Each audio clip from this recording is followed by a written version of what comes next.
the 1.27 is now the 110 levels. 1.618 is the 120 levels. And that's the level I'm actually after to a certain extent, not because we had a level, but now I'm starting to see a level coming in there.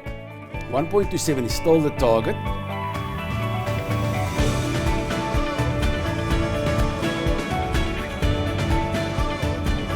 Hi everyone, welcome back to another trading day. It's Monday 25 November 2024. Today I will be trading long on the dollar, the yen and the CAD, short on the Swiss, the pound and then the euro.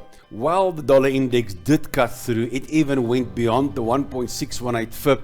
So I thought really on Friday, okay, we're going to break the 1.618 FIB and we're going to fly into uncharted territory, but it's very old, these levels. And then this weekend happened. It just dropped like a rock over the weekend. You look at the daily charts there, look at the close there, and then the drop down. So which is never a good thing if it does a counter trend drop. So if it was a rising gap, we saw how many rising gaps here, and you saw what was the result of that. It keeps on flying, and this one is the first gap down. Okay, there was a slight gap down there already, which showed a little bit of bearishness coming in, but that was almost nothing. Just kept flying, shooting through, but obviously there's a lot of resistance coming in at that 1.618 FIB.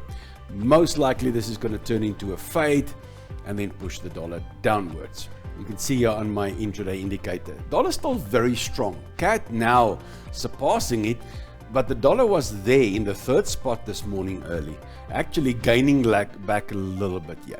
But gold responded exactly the same way. It should do the opposite than the dollar in general. But this one, it also gapped down slightly, kept on falling. And as I've said, this is the mercy zone for this bull trade. This is the place to use to lighten up or to get out of any trades you are in trouble. If you bought up there, maybe you bought the high or something in there. This is the area to lighten up, to save your portfolio. If you're overexposed in gold, this is the area. Friday night again, closing 27.15. I thought, wow, all right, it looks very good. And then this morning it just gapped down, broke to a new high, but then failed completely. So we'll see tomorrow morning what the candle pattern turns out to be. So I think this candle today, this could still be a long white candle. This could still be a doji or a hammer candle. So it could still be very bullish by tomorrow. So let's see what happens today. It's Monday. Let's wait for the US markets to open and that they can have their effect on the markets. But for now, dollar starting to lose momentum, definitely. But the CAD was very strong in the period, but couldn't catch up with the dollar. But last night, yeah, so we will have to keep an eye on gold. Before we continue, thank you for today's sponsor again, Incasu. When your business needs a reporting platform to improve the quality and speed of making decisions, consider Insight BI, a seamless add-on for reporting and business intelligence. Insight BI is an all-in-one, cloud-based 24/7 reporting solution. For more info, check out the link in the description. Bitcoin, again, the Saturday and Sunday sell-off, we had it there also. It broke through the 1.27 on the monthly charts. We had the sell-off Monday on Saturday and Sunday. Then we had the 5 days up the page. Then again, some profit taking or sell-off on Saturday and Sunday. I'm not saying it's a rule, but that is happening quite frequently. Bouncing immediately this morning. So let's see if we can break out there to a new high. While the smaller swing here would then give us some more targets. So let me draw that in. You can see here, small interim targets would come in then at the 100, well, let's say the 102 levels and the 107 levels. Now I will still stick with the larger swing here. I think that targets have not been hit yet. I can even do this now with a silly retracement here. I can even do that and say, all right, you know what? The 1.27 is now the 110 levels. 1.618 is the 120 levels. And that's the level I'm actually after to a certain extent, not because we had a level, but now I'm starting to see a level coming in there. 1.27 is still the target. The 105 is a bit iffish now, but the overshoot, they love to overshoot. Bitcoin love to overshoot. It's losing a sort of its dominance if I look at the rest of the markets. I mean, XLM up 50% yesterday. while Bitcoin is dropping, XRP, everything is running bigger. Not everything, but a lot of the cryptocurrencies are running more up than Bitcoin. So, but Bitcoin still got its dominance. It's still there. Once it loses its dominance, the altcoin season will start. The altcoin season is there. It's minutes away. It's very important to not screw it up and get out of your altcoins. Altcoins are not dead. They will jump. They will run. The moment they roll out of Bitcoin into altcoins, that's where we're going to see the 10x's, the 50x's, the 100x's. So keep your altcoins, make sure you don't screw this up.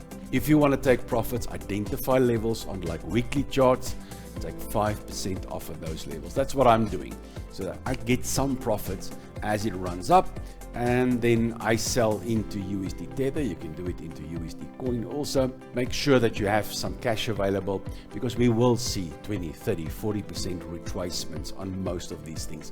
It gives you buying power, or you can take the 5% for some lifestyle chips. Just, go and reward yourself, but don't be in a rush exiting these things. The bull market has just started. We haven't seen nothing yet. Into next year, we're going to see huge moves, but prepare yourself for 30% drawdowns. It's so much nicer if I take off a 5% here and a 5% there at solid levels, not too fast, but that gives me that sense of, okay, I am making the money. Because if you got 100% in the market, if the market turns over, you see in your mind, you see this, oh, the market's going to crash, the market's going to crash, it's going to go back all the way down there, like we had previously a few years ago on Bitcoin, up 65,000 down to 16,000, and your mind starts to play games with you. So take this I didn't take any profits those years. Now I'm taking that 5% slowly but surely on everything. I go to weekly charts and I find nice solid levels, and then I load 5% of my position there. So as it goes up, can block in some profits there. Yeah, and it gives me cash when the market retraces. So that's Bitcoin, still very bullish. Pound Swiss, I gave you that short there on the dark cloud cover. We hit the first target on Friday and second target right on the lows. It's nice to have a little bit of luck on a target. I love trading targets, and so at least I got that target. You can see why it's so important to load just before the levels. If you look at this low was 1106. That low was 1107. So it came 1 pip before that, and you must allow for the spreads, otherwise you run the risk of this. So you always load it a little bit before that level, 1 or 2 or 3 pips, plus then the spread if you are hitting short targets. Very important. A beautiful trade, guys. This came in at a stop loss of about 40, 45 up to 50. We took up an 80 there and almost 100 there, just less than 100 there, and then it bounced. So beautiful trade, well done on those that took this trade. Nothing new that I will do here. Then the pound US retracing, you can see pound red zone, dollar green zone, still good. Back at 50 to 61% level. I combined these last 2 swings now, and structure coming in there. Candle reversals there, I'll consider some shorts. In the pound Aussie, pound red zone, Aussie, neutral zone, not after that. You can see I'm after the pound shorts. Played out, the previous one played out very well, lagged a bit, but still very, very good. Now retracing back to structure between 50 and 61% level. That's the area I'm looking for shorts. Candle reversals there, I'm definitely going to jump into that. And the CAD Swiss, nice big swing up the page. CAD number 1, all the sparkle, Swiss red zone. So I want to be long CAD here and short Swiss. So this will give me both a retracement of this last directional swing. 50% level, you can see there, structure coming in there, and there I'm more focusing on this recent one. Nice candle reversal there. That'll get me to go long once it hit that level. But guys, trading isn't just about my insights. Please fill up the comments below this video. You can support the channel by checking out all the links in the description. Thank you for joining me today on this trading journey. Remember that trading carries risk, so don't forget to trade responsibly and never ever trade with money you cannot afford to lose. I can't wait to see my next video. Until then, trade well.